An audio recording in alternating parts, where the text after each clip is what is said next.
There's a beautiful book that Kepler wrote in 1610 called On the Six-Cornered Snowflake, which to me really illustrates the genius of Kepler.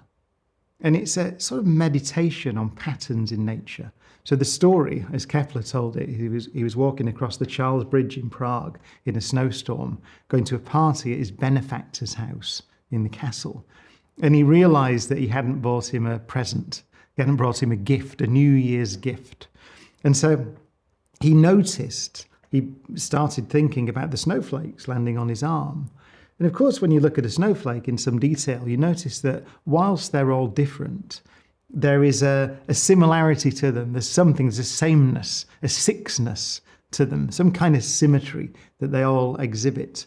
And so that got Kepler thinking, why would it be that these things, these snowflakes that fall from the sky, all share this similar structure?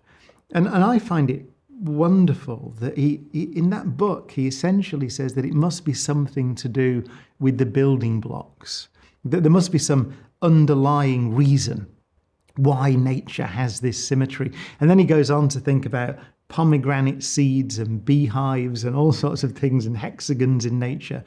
But it really, what you're glimpsing there, and Kepler said in the translation of the book, in the English translation, there's this wonderful line at the end where he says, "I'm knocking on the doors of chemistry." So I'm not sure where that translation comes from, but it's correct. What he's noticed is that symmetry is, he saw that it was something to do with the building blocks. We now know it's to do with the water molecule.